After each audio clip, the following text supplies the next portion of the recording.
शुद्ध पाणी शिंपडीन, माझा आत्मा मी तुम्हाला देईन, मी तुमचं दगडाचं हृदय काढून घेईन, माझं हृदय मी तुम्हाला देईन.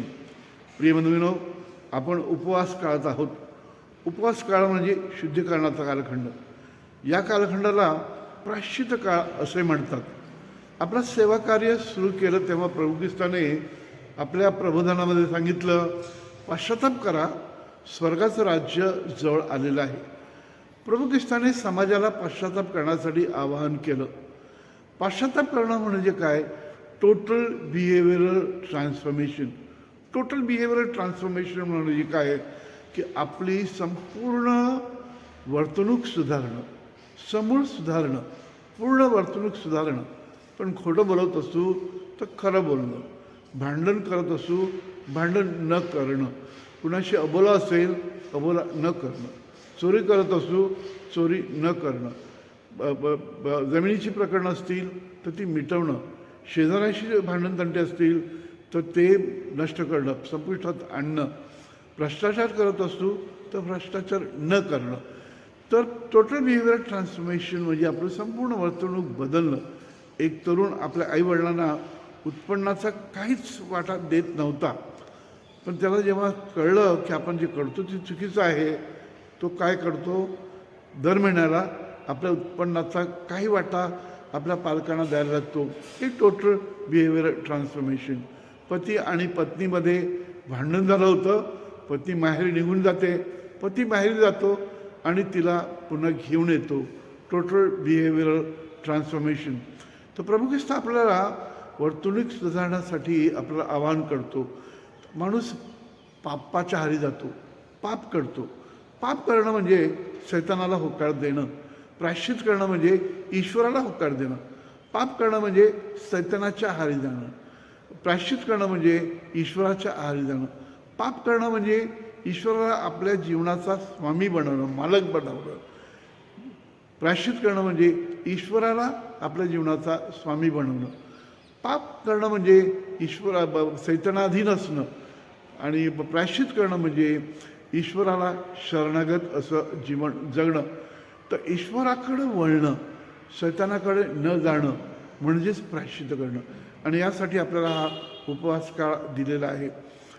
प्रिय बंधूंनो, आपल्याला दोन प्रकारचे आवाज ऐकू येतात. ईश्वराचा आवाजही ऐकू येतो, शैतानाचा आवाजही ऐकू येतो. हे आवाज क्षणोक्षणी आणि पदोपदी आपल्याला ऐकू येत असतात. ह्याच्यातील कोणत्या प्रकारचा आवाज आपण ऐकतो त्याप्रमाणे आपलं जीवन घडवलं जातं किंवा बिघडवलं जातं. ईश्वराचा आवाज आपण जर ऐकला तर आपण आपलं जीवन अर्थपूर्ण बनतं, आपलं जीवन नैतिकदृष्ट्या आपण सक्षम बनतो. शैतानाच्या आवाजाला आपण होकार दिला तर आपल्या वाटेला उद्ध्वस्तता येते. एक तरुणी हैदराबादहून मुंबईला आली. इंटरव्ह्यूसाठी ती आलेली होती. तिच्या वडिलांनी सांगितलं की ही ट्रेन, ज्या ट्रेनमधून तू प्रवास करणार आहे ती ट्रेन रात्री मुंबईला पोहोचेल. रात्री मुंबईला पोहोचत असल्यामुळं बाहेर अंधार आहे, बाहेर धोका आहे. रात्री तू स्टेशनाच्या बाहेर पडायचं नाही. उजाडलं की स्टेशनाबाहेर जायचं आणि मग तुला जिथं जायचं आहे तिथं तू जायचं. ईश्वर वडिलामार्फत बोलला होता की रात्री स्टेशनच्या बाहेर पडायचं नाही. एक तरुण येतो, या तरुणीला भुरळ घालतो, तिला सांगतो की माझ्या मागे बस, माझं स्कूटर आहे, मी तुला पोचवतो, काही जास्ती करायची गरज नाही, तू सुरक्षित आहे, तुझं जीवन सुरक्षित आहे, मी योग्य स्थळी तुला मी घेऊन जातो. ती तरुणी त्याला होकार देते, त्याच्या मागे बसते. तो तिला झुडपात घेऊन जातो, तिच्यावर बलात्कार करतो आणि डोक्यामध्ये दगड घालून तिला ठार करतो. ह्या तरुणीला ईश्वराचा आवाज वडिलामार्फत ऐकू आला होता, पण तिने तो आवाज अंमलात आणला नाही.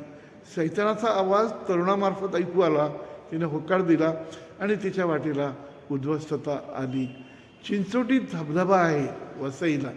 ह्या धबधब्यावरून घसरून शेकडो तरुण मरण पावलेले आहेत.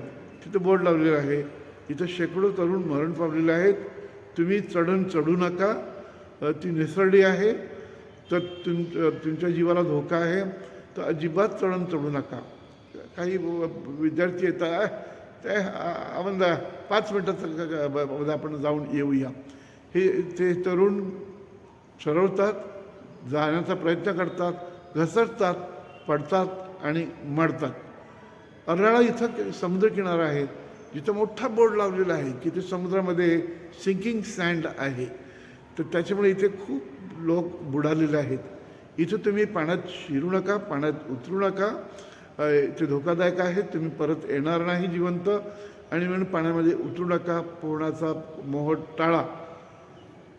काही येतात काय नाही, जाऊया थोडं पोहूया, नुसतं पाय ओले करूया, जातात आणि लाट येते, त्यांना घेऊन जाते, ते परत येत नाही.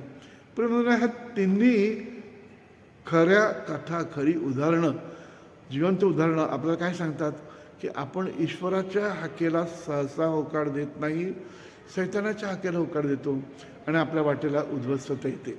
आपल्या वाटेला उद्ध्वस्तता यावी अशी ईश्वराची अजिबात इच्छा नाही. म्हणून तो सांगतो, मी तुम्हाला नवा आत्मा देईन, मी तुम्हाला माझा आत्मा देईन, मी तुम्हावरती शुद्ध पाणी शिंपडीन. तो यशा संदेशामार्फत सांगतो, तुमची पापं लाखेसारखी असली तरी मी बर्फासारखी शुभ्र करीन, किरमिजीसारखी असली तरीसुद्धा मी लोकरीसाठी तांबडी करीन. तुम्ही फक्त माझ्याकडे या, माझं ऐका. तर आपण ईश्वराकडे वळावं. प्रिय बंधूंनो, कशासाठी ईश्वराची वाट बघतो? कशासाठी? आपल्याला आशीर्वादित करण्यासाठी, आपलं पवित्रीकरण करण्यासाठी.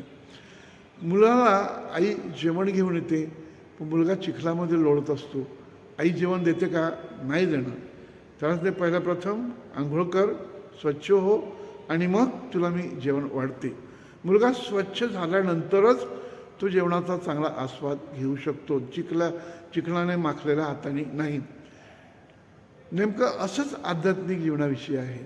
आपण पापांच्या चिखलात लोळत असू तर ईश्वराच्या आशीर्वादाचा अनुभव आपल्याला येणार नाही, ईश्वर आपल्याला आशीर्वादित करणार नाही. प्रिय बंधूंनो, आणि म्हणूनच आपण पाप वर्ज्य करणं, शैतानापासून मागं वळणं, दुष्कृत्यापासून मागं वळणं, ईश्वराच्या अधिपत्याखाली येणं, आणि तसं आल्यानं आपलं शुद्धीकरण होतं, आपलं पवित्रीकरण होतं, आणि मगच आपण ईश्वराच्या अधिक जवळ जातो. आपलं जीवन हे तेजमय बनत असतं. आणि मग ईश्वराने जे सांगितलेलं आहे की तुम्हाला नवा आत्मा देईन, तुम्हाला शुद्ध पाणी शिंपडेन आणि तुम्ही जगाल, आपल्याला नवा आत्मा ह्या उपवास काळामध्ये प्राप्त व्हावा, त्यासाठी आपलं अधिकाधिक पवित्रीकरण व्हावं, यासाठी आपण प्रायश्चित करावं, ही प्रेरणा आपल्याला व्हावी.